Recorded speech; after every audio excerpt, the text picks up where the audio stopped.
Bem-vindos a mais um Papo Fora da Caixa, como toda semana, muito especial, né, Cadu? Pessoas muito queridas que a gente convida aqui, mas hoje um pouquinho além, né, que é um irmão querido que está aqui conosco e apresenta ele para nós aí, Cadu. É um grande prazer receber esse cara aqui hoje.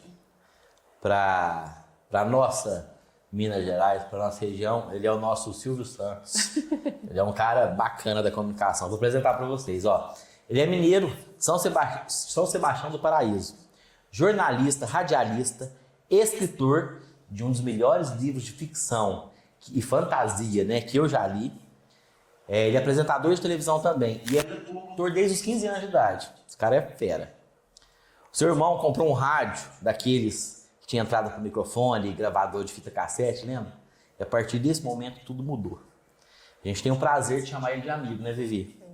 Ele é filho do seu Mário e da dona Isabel, pai da Clarice, a nossa Clarice, sim, e da Cecília, esposa da Tayla Honória, nossa amiga. E aí, você conhece o Mário? Muito bem-vindo, Mário Júnior. Bem-vindo. Muito obrigado, que prazer, que honra estar aqui, viu, gente? E que orgulho, né? Que felicidade estar aqui na TV 360 Minas, no Papo Fora da Caixa, com esse casal queridíssimo que a gente ama tanto. E gostei da apresentação, já fiquei emocionado aqui, viu? Mas estou à disposição, podem perguntar o que vocês quiserem. Vamos lá, vai ser um prazer. Eu queria só lembrar que a gente não poderia te deixar de fora desse primeiro projeto, porque a ideia de um projeto televisivo começou lá na agência OCB, com você sentado conosco na mesa, e a gente foi atrás de um horário na televisão local que tinha antigamente, né? Isso em 2010. 2010. E a gente não conseguiu comprar o horário, estava muito caro e tal, e aí adormeceu aquele projeto. Não, nessa época a gente não tinha esse dom de querer apresentar, né? E aí a gente falou, não, Mário, você vai ser o apresentador da TV e a gente fica aqui no backstage. Aí agora, né, anos-luz depois... O Mário é um cara da comunicação, né? Um cara famoso da comunicação, as pessoas amam. As senhoras adoram o Mário, né? Eu até acho estranho você ter casado com uma mulher nova, né? Porque o Mário e as senhoras é um trem de doido. Mas assim, um prazer te receber aqui, um cara que eu chamo de meu irmão, que a gente anda junto. Sim. E a gente é compadres, né? Meu padrinho de casamento, sou seu padrinho da sua filha, né? Padrinho do meu casamento. Padrinho do seu casamento, padrinho da Clarice, Vivi. Então, assim, é uma alegria muito grande. Muito grande. Estou muito feliz. É um amor diferenciado. É uma honra ter você aqui. Imagina, gente. Prazer é todo meu. Né? O primeiro programa eu falei, Mário, vem aí, porque a gente não tem muito dom, né? Assiste aí e me dá os feedbacks. Porque a gente faz mais na vontade, né? Vamos fazer o que a gente precisa fazer, ou vai. E a gente começou e tá dando certo, graças a Deus. E obrigado. Tá ótimo. Parabéns pelo trabalho. Muito obrigado. Pela produção, tá maravilhoso. Parabéns. Mário, nós vamos começar pelos seus 25 anos de rádio. Como que começou sua vida no rádio? Eu lembro que você dizia que imitava o Silvio Santos, né? Falou sobre isso. Faustão, como que foi isso? Como é que começou aí essa história? Eu acho que muita gente é contra essa questão do dom, né? Até tem uma passagem de Mário Sérgio Cortella que alguém virou para ele e disse, nossa, Deus te deu o dom, né? Aí ele fica furioso com isso, porque ele diz que, mas como assim dom, né? O dom da palavra e as tantas horas de estudo, né? Tantos livros que eu estudei, que eu li, que eu escrevi, né? Realmente tem uma prática envolvida, mas tem um pouco de paixão, de amor, de dedicação envolvida. Desde muito cedinho eu imitava o Silvio Santos, o Faustão, né? Lá em casa tinha uma uma bananeira no fundo do quintal e tinha os meninos, eu sentava, mas isso lá nos anos 80, eu devia ter nem 10 anos. E eu ficava ali brincando de auditório, né? E eu era, como sempre, o apresentador, né? todo ali. Né? E quando o meu irmão comprou o nosso primeiro aparelho, assim, um pouco mais moderno, né? Como o Cadu bem lembrou aí, que tinha entrada de microfone, ele gravava, né, a fita e eu comecei a me gravar. Então, eu ouvia os locutores de outras emissoras, na época eu ouvia muito locutores de Ribeirão Preto, de Franca, de Batatais. Cheguei a ouvir Passos também, então eu comecei a me gravar, né? Então eu me gravava e soltava música e ficava brincando de rádio. Isso ali com 10, 11 anos, né? Então realmente é algo assim que está no sangue, é uma paixão que vem de muitos anos. Nessa gravação você já fazia impostação de voz? Tentava, era uma coisa terrível, né? Mas Você tem alguma fita dessa hoje? Não tem. Não tenho. Eu tenho fitas do meu primeiro trabalho, né, na Antena 10, com 15 anos. Aí eu tenho sim, mas dá vontade de chorar. Assim, Triste. horrível, um horror, né? Mas, Antes de você ser radialista, tem uma história que você foi barman. sim. Eu queria saber por que você nunca fez um drink pra nós. Como assim? Nunca? Nunca. Drink Você não. deu uma batidinha, né? Não, você inventou uma vez um negócio de goiabada com álcool puro num Réveillon aí, mas só. Então, a gente, como eu venho assim, de uma família muito simples, né? Nós trabalhamos desde muito cedo, nós trabalhamos desde bem pequenos, né? Então, quando criança, nós vendemos picolé na rua, salgado. A gente trabalhava com tudo que podia gerar uma renda extra Para a família. Eu tinha 2 irmãos mais velhos, eu sou o terceiro filho, né, o terceiro menino. Depois vieram 2 meninas, mais novas. E então eu sempre me espelhava nos meninos. Com 11 anos, eles já trabalhavam à noite com meu pai numa choperia, mas eu, como era o mais novo dos meninos, ainda não. Mas com 11, meu pai falou, já está na hora, vamos lá, você vai. Olha, imagina isso, com 11 anos. Eu nasci em 83, então isso era de 93, 94. No ano do teto. Isso. Uhum. E eu comecei a trabalhar, né, no Paradise Choperia. Eu comecei lavando copo e me deu uma alergia terrível nas mãos, porque na época vendia muito chopp, era muito chopp, e a gente chegava a vender assim 1000 chopps numa noite. Era um fenômeno, a choperia era uma novidade. E deu uma alergia, que já abriu várias feridas na mão. Por lavar os copos. De tanto lavar copo, né? E foi quando eu passei a aprender a fazer outras coisas, quando me tiraram dos copos, né? Foi quando eu aprendi, de fato, a fazer drinks, fazer batidas, a tirar chopp, né? E como eu estava com as feridas abertas, às vezes eu tomava cada choque na chopeira. Então, assim, são desafios da vida, né?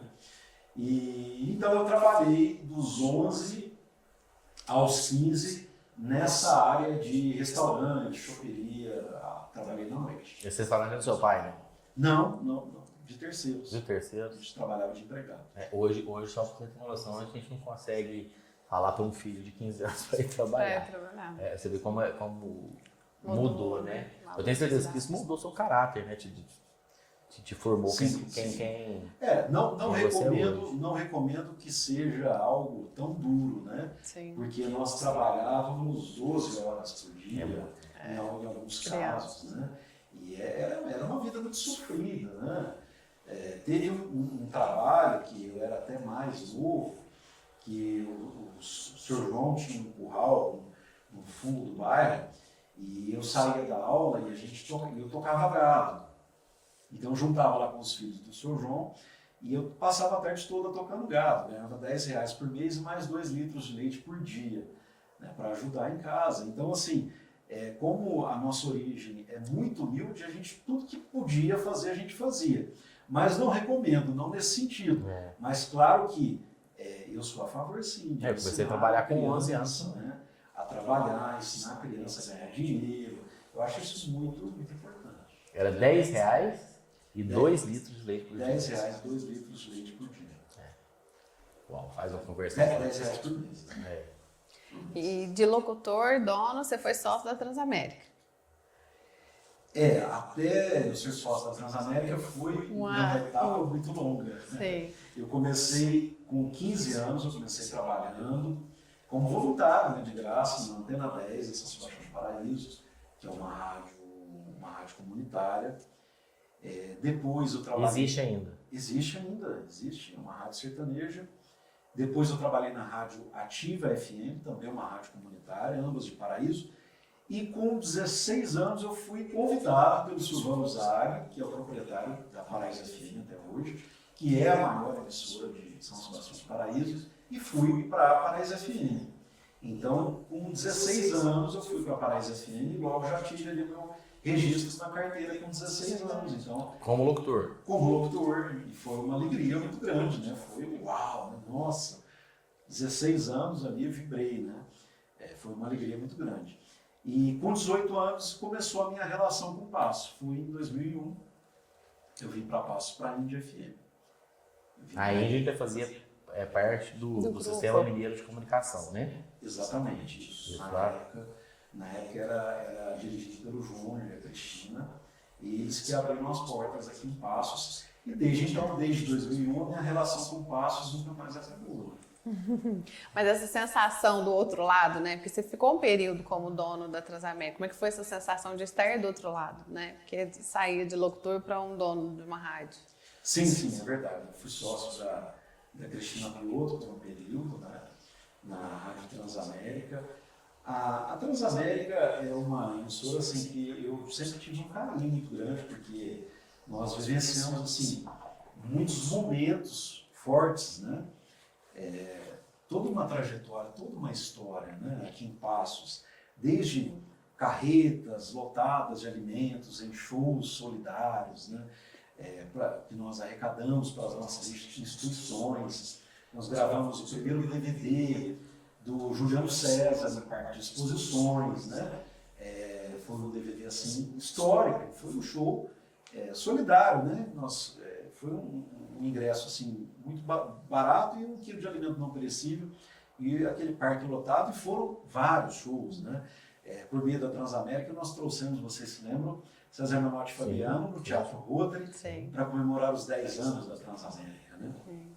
E ser sócio dessa emissora que eu trabalhei, que eu coordenei durante tantos anos, foi uma alegria muito grande. Foi uma fase assim, de muitos desafios, né? Porque você passa a ter uma outra visão, né? Você está do outro lado, você vê que as pessoas não imaginam que o rádio ela é uma empresa, né? Ela tem que ser gerida como empresa, ela tem despesas de uma empresa, ela tem impostos, ela tem uma taxação, ela tem tributos, né?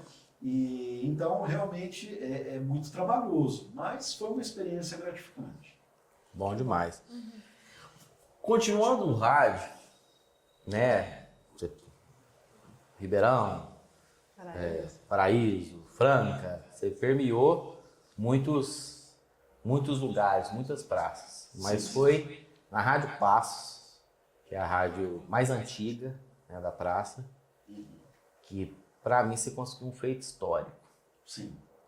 Foi entrevistar o atual presidente Lula antes da campanha de 2022, né? Isso, 2022. E foi, acho que foi a única entrevista para o rádio que ele deu, né, em Minas Gerais, não lembro. Tem uma história assim. Como que foi essa sensação?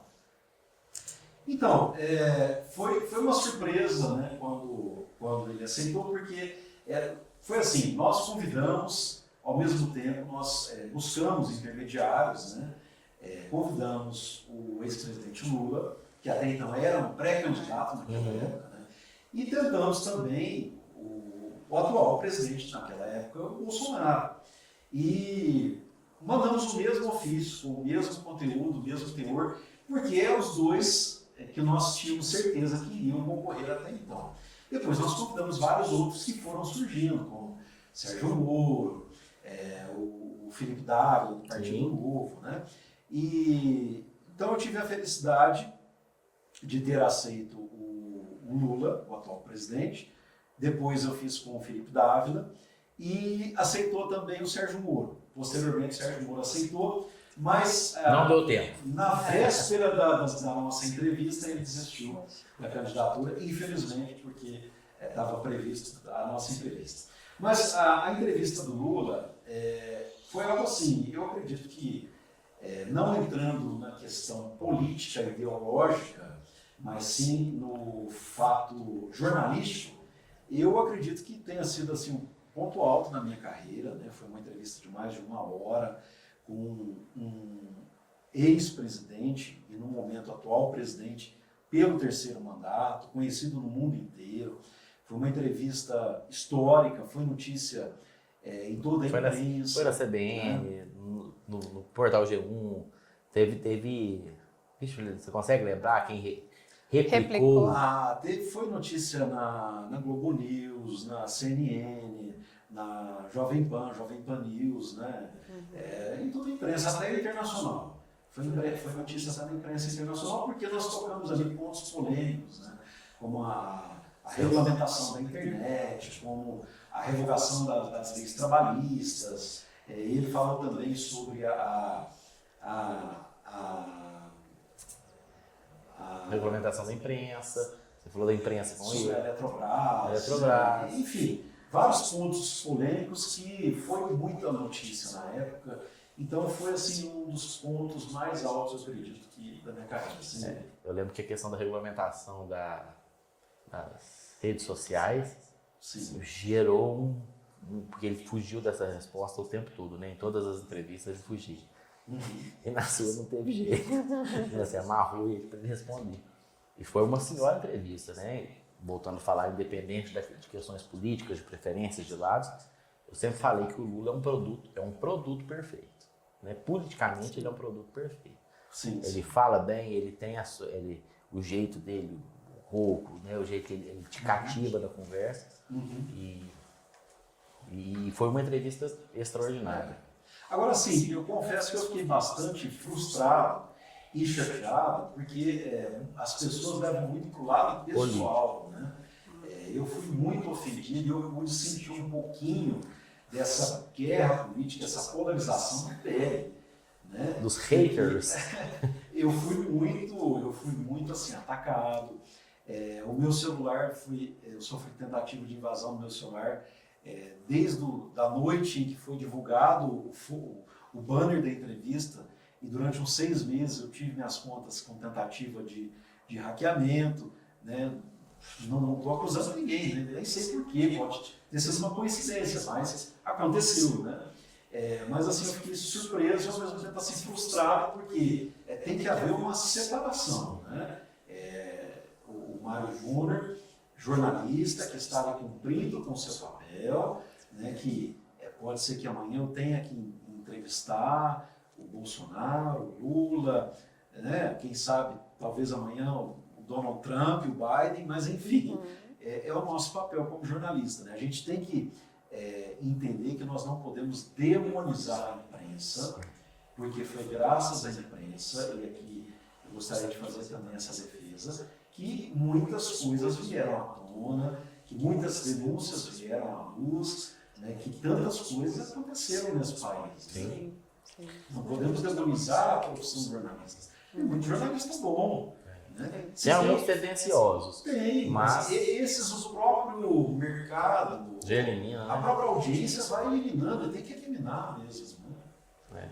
E assim, e só não entrevistou o Bolsonaro porque não houve um aceite da parte da equipe política dele naquele momento, né? Exatamente. Naquele momento ele tinha ali os seus veículos preferidos, né?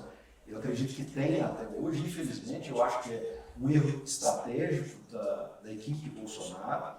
Já falei isso para alguns amigos, eu acho um erro estratégico, porque igual o Lula voltou a fazer rádio agora, ele tem feito algumas rádios no interior, muita gente não sabe, mas tem pontos, Cadu e Vivi, que é só o rádio que chega. Tem muitos lugares até hoje que não chega ainda a internet, que tem dificuldade de chegar a TV, que tem dificuldade de chegar a outros sinais, e o rádio chega. E quem tem essa visão de falar com o rádio, e outra, o político, quando ele está falando numa rádio Passos, ou quando ele está falando com a TV lá do interior do Sergipe. Ele está falando com toda aquela comunidade regional. Ele está falando ali com 30, 40, 50 cidades que aquela emissora atinge e está prestigiando ali milhões de pessoas. Né? Então falta essa visão, esse traquejo da equipe de Bolsonaro de prestigiar o rádio. Essa é a minha visão, que ele só fala com alguns veículos que ele tem ali as suas preferências. Entendi. Bacana. Pessoal, a gente vai para um rápido intervalo, coisa rápida, 30 segundos, 40 segundos no máximo. E a gente já volta com o Mário Luiz da Silva Júnior, meu irmão aqui. Até lá.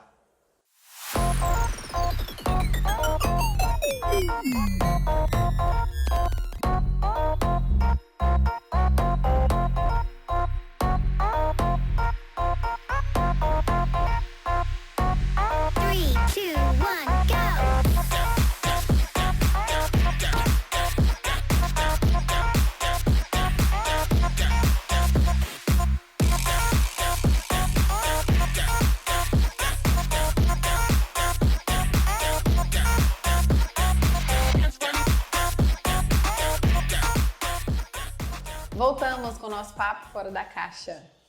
Ó, vou falar um negócio pra você. O Mário Júnior já entrevistou uma galera. É de Lula a pessoas mais ocultas do mundo.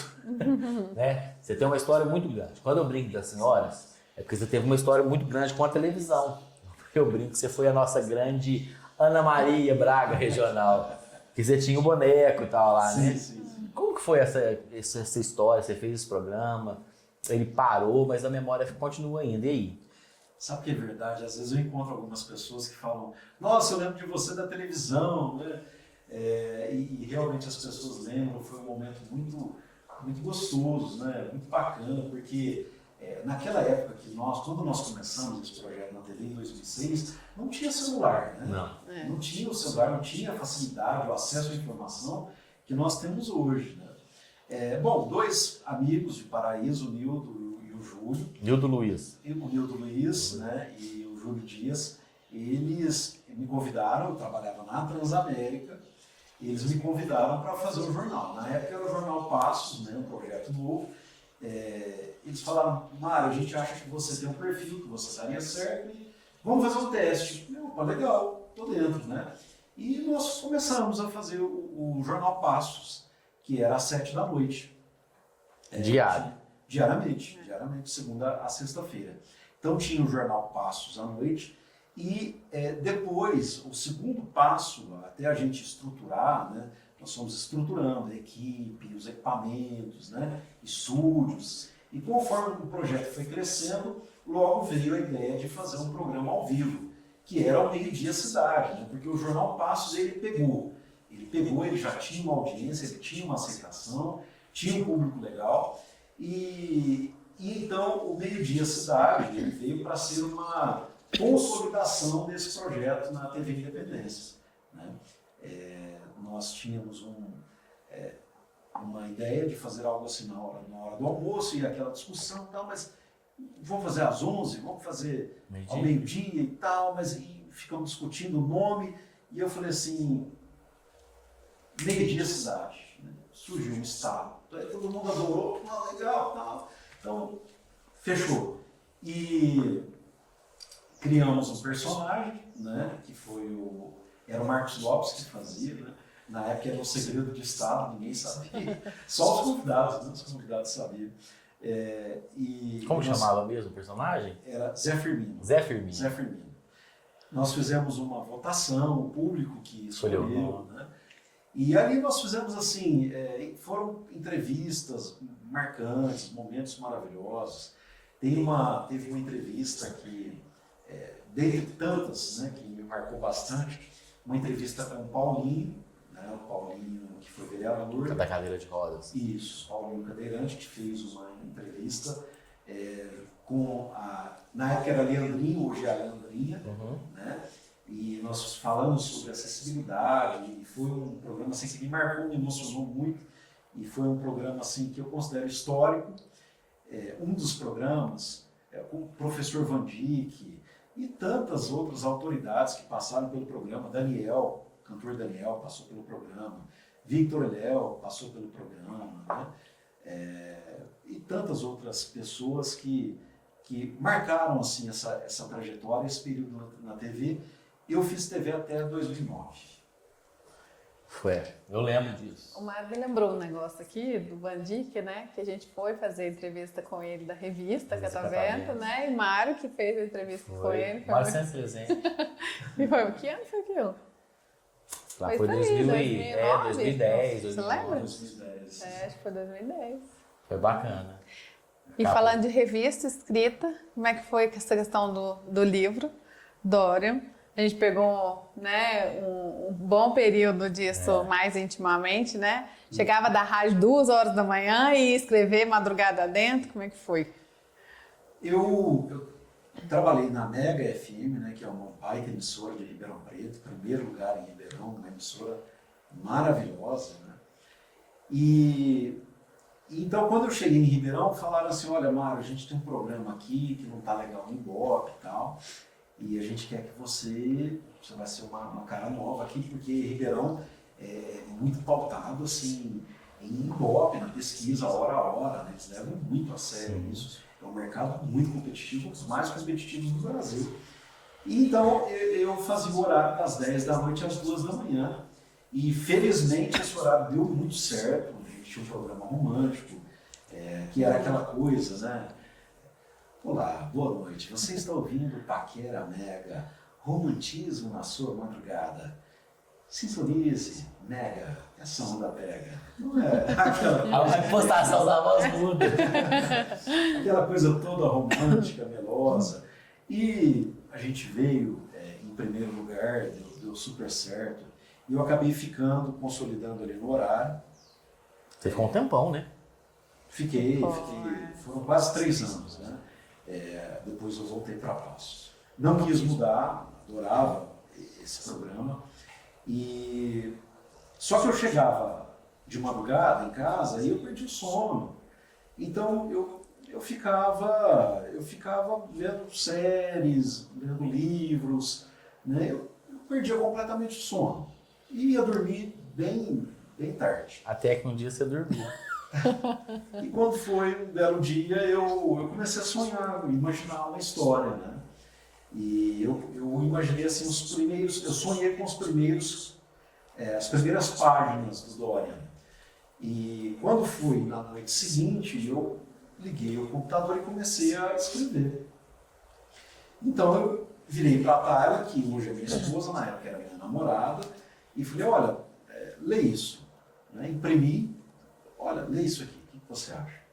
E ela leu, nossa, está muito bom, quem escreveu isso? Você? Fui eu. Não foi não fui eu. Quem te ajudou? Não, foi só eu. Ela não estava acreditando. Fui eu, te juro. Nossa, está muito bom. Você acha que eu devo continuar? Deve, claro, deve continuar. E eu continuei. E passei praticamente cerca de um ano escrevendo, trabalhando todas as madrugadas nesse livro. Eu escrevia aí 3 a 4 horas por dia. E de vez em quando, às vezes no trabalho, em casa, no meio da rua me dava Um insight.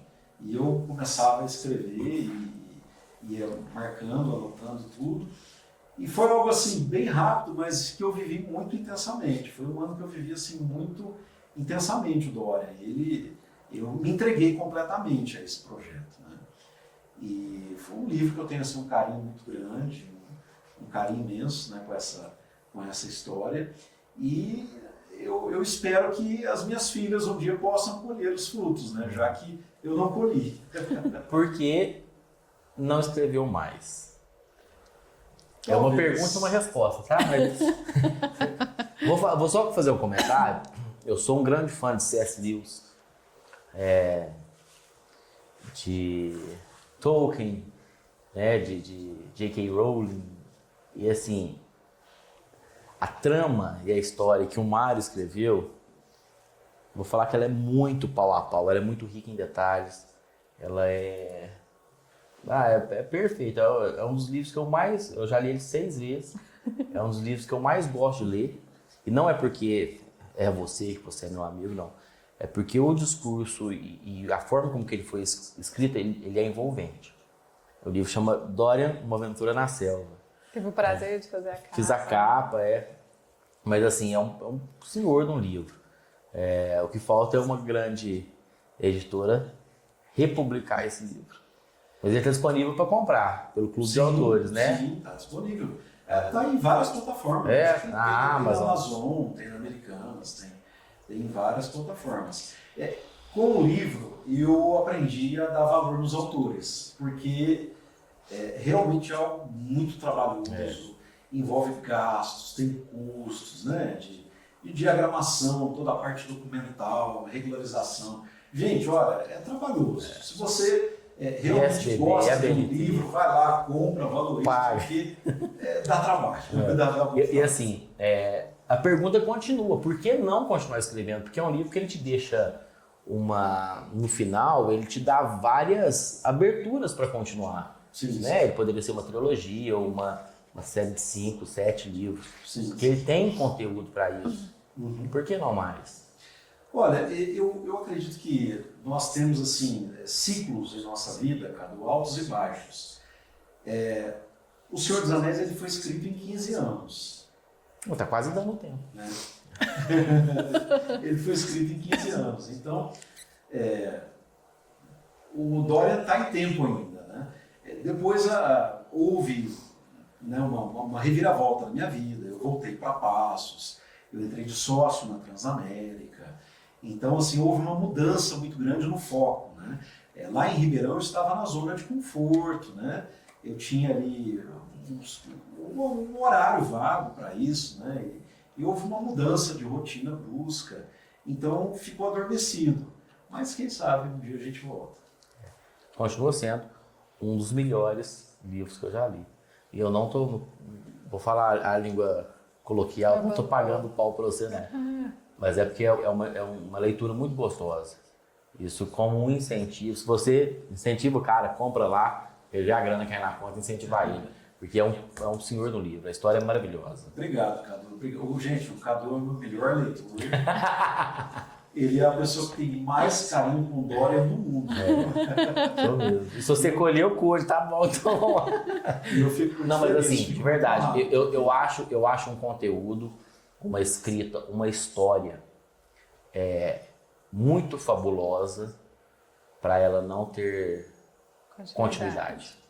Sim. Que ela seja para, se você não receber os frutos, se você não colher os frutos dela agora, que seus filhos, suas filhas, né, colham, que você não vai ter mais filhos, suas filhas colham, que suas netas e netos colham, e que ela seja igual aquela, como chama aquela fruta que eu adoro, seca, o tamarindo.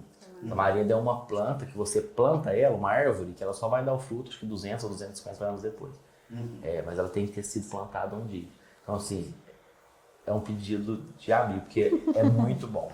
Cadu, olha, um desabafo. Eu vejo assim, hoje, se o Luan Santana quiser uma verba para lançar qualquer projeto, o Luan, a Ivete, o Zezé de Camargo, o Gustavo Lima, o Paulo Coelho, eles vão conseguir de forma muito rápida, não vou dizer fácil, mas eles vão ter ali todos os caminhos, todo o apoio, eles vão ter recursos, eles vão ter apoio humano, material e financeiro para conseguir esse projeto. Mas para a gente que é anônimo, é tudo muito complicado. Né? Eu já tentei apoio, né? Já tentei fazer parte de projetos, já busquei escritórios, mas ninguém dá a mínima importância, né? Porque realmente é um autor esquecido, né? Anônimo do interior. Então, mas quem sabe um dia esse projeto avança. Avançará. E da rádio, de dono de rádio, você passou para o ramo de alimentação também, né? Como é que foi esse projeto e adaptação, né? Porque você continuou trabalhando como locutor, né? E a Tayla também na advocacia, como é que foi essa adaptação no ramo alimentício? Bom, vamos lá. Para uma pizzaria, né? Isso. Bom, na pandemia, principalmente a minha esposa, né, a Tayla, que é advogada, ela teve assim, algumas dificuldades na área da advocacia, né, porque fechou fórum, o judiciário ficou parado, né, e teve um problema de inadimplência. Enfim, apesar que o rádio continuou normalmente, né, o rádio nunca cresceu tanto como na pandemia. Sim. Mas ela estava assim com mais horário vago. E o meu irmão abriu a Parma em Piuí, né? E deu muito certo, emplacou. E nós tivemos a ideia de abrir aqui em Passos também, né? De empreender. E eu e a minha esposa, Tayla, resolvemos então apostar nesse projeto. O meu irmão cedeu a marca, cedeu, né, o nome, as receitas, passou todo o segredo do negócio para a gente, na cortesia, e foi muito gentil nesse ponto. E nós então Deu muito certo. entramos, né, nessa aventura, deu muito certo. E a Parma, desde o primeiro mês, graças a Deus, foi um sucesso de vendas. Não tenho o que reclamar, graças a Deus teve uma aceitação do público. Foi uma experiência muito bacana, mas com o passar do tempo, o jogo virou, porque nós tivemos a gravidez, né, da Cecília, que não foi planejada, foi mais um presentinho do Papai do Céu aí, né, graças a Deus, porque é pura bênção, né? E a Tayla era o nosso braço direito na pizzaria, né? Ela que cuidava dessa questão de logística, de mercadorias, compras, e ela também ajudava muito no atendimento. E uma vez que eu gerencio, né, a Rádio Passos, eu administro, gerencio, tem programas, né? Então, chegou um momento que ficou muito puxado, né? Ficou tudo muito apertado, porque quando a Cecília nasceu, ela precipitou um pouquinho, né? A Cecília, ela veio um pouquinho antes do tempo, e ela teve bronquiolite, foi para UTI, foi um momento assim que foi muito difícil para nós, né? E conciliar tudo ficou inviável, né? Por fim a gente estava assim intercalando rádio, pizzaria, hospital, e a gente estava assim nós estávamos abalados naquele momento. E então eu passei a pizzaria para um casal mais jovem, com mais disponibilidade. Mais jovem, ótimo. Então, o maior sucesso. Não, tá assim. E o que essa paternidade mudou na sua vida? Que é a Cecília mais novinha, Clarice, Sim, né? sim. Já mais mocinha. Olha, Vivi e Cadu muda tudo, né? Misericórdia, paternidade muda tudo, porque eu saí de casa muito novo, assim, com 18 anos, então eu sempre fui assim, muito individualista, né? Eu sempre tive ali o meu apartamento, o meu cantinho, minhas coisinhas, né? E eu sempre fui muito assim de toque, né? Muito organizado, tudo no lugar, né? O Mário é chato mesmo, é diferente. O Mário nossa, o Mário é meu amigo, é meu irmão.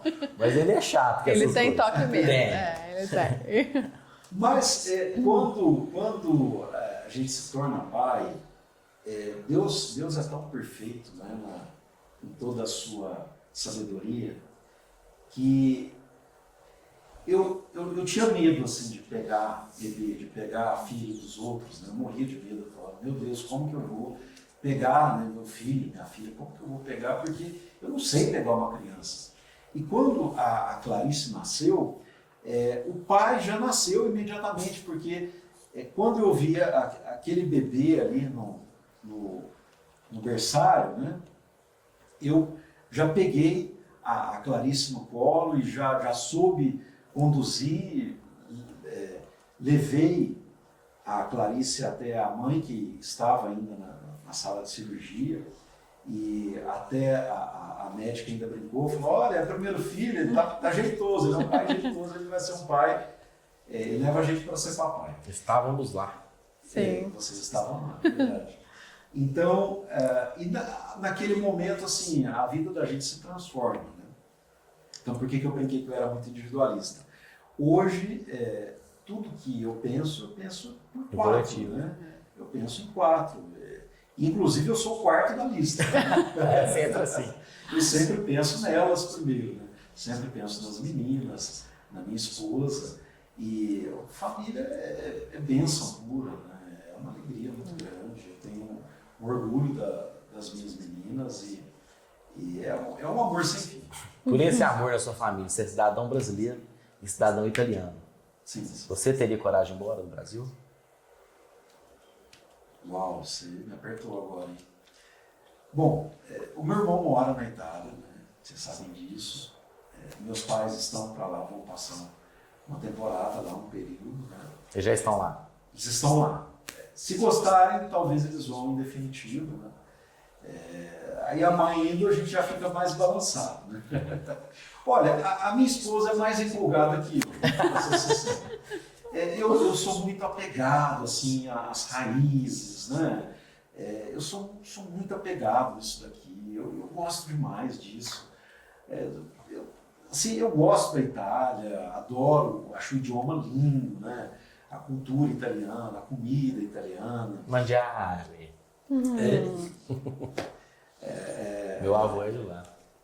Sem dúvida alguma, la pizza italiana, la pasta italiana.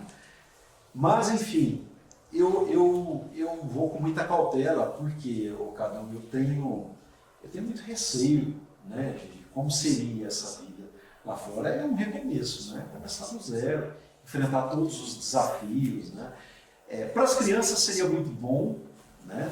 Porque as crianças estariam começando a vida, né, em um país europeu, né, com uma nova cultura, elas teriam uma língua nativa.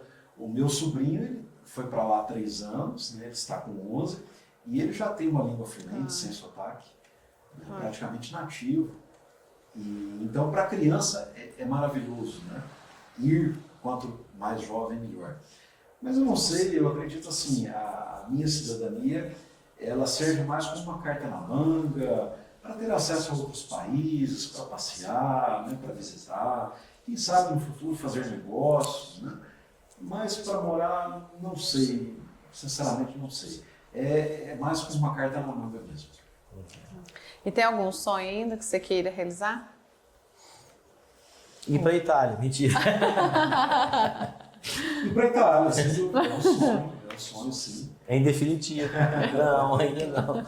Ir para a Itália, conhecer Assis, conhecer onde... Sabe o que eu tenho vontade? Eu tenho vontade de conhecer o corpo incorrupto de São Padre Pio, sabia? Olha. Que fica não sei se fica em Piotretina, que é São Padre Pio de Piotretina, que era franciscano. Eu adoro São Francisco de Assis, gosto muito da história, né? Foi um santo em vida, né? E trouxe uma grande transformação para a igreja, né? Não sou aquele católico fervoroso, mas conheço algumas histórias, estudei algumas histórias e admiro.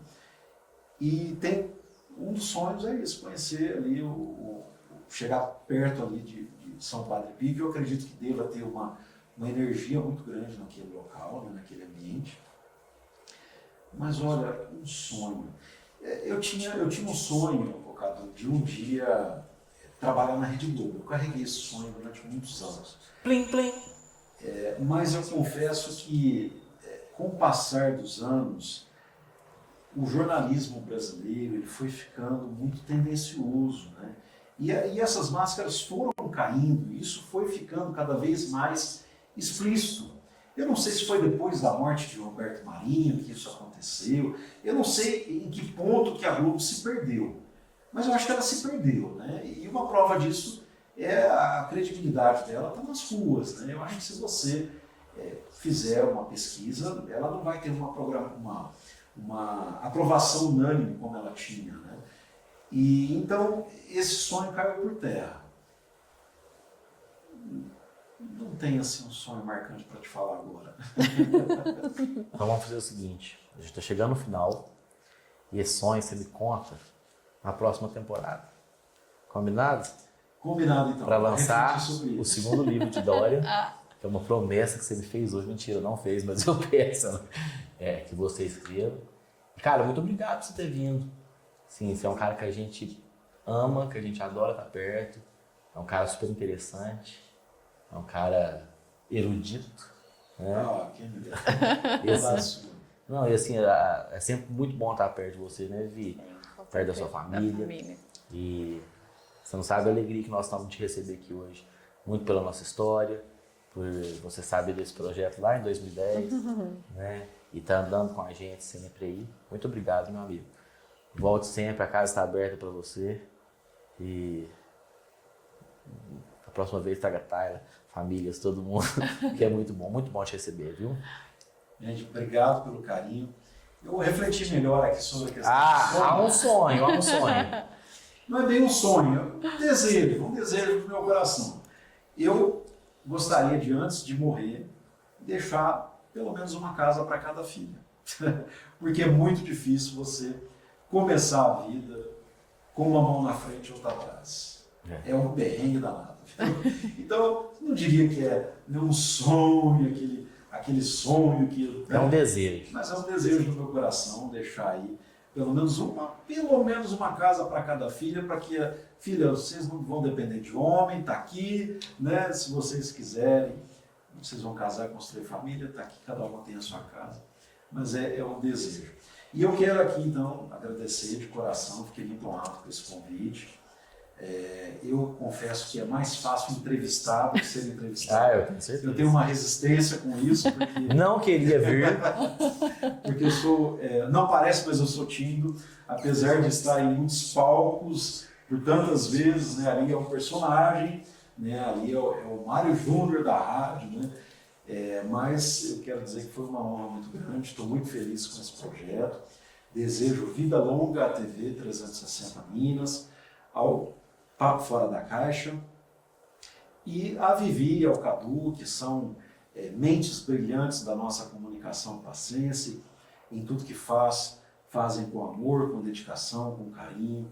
Obrigado. Nós sabemos o quanto vocês são importantes hoje para Passos e até para a política passense, né? Haja vista que logo tem ali as eleições, né? Provavelmente virão aí os debates que vocês organizam. Então, parabéns a vocês também por esse trabalho. E obrigado mais uma vez, uma honra estar aqui. Obrigado. Obrigada. E aí, agora, você já conhece o Mário? Gente, muito obrigado. Até a próxima quinta-feira. Um beijo no seu coração. Semana que vem tem mais Papo Fora da Caixa. Até mais. Beijo, tchau.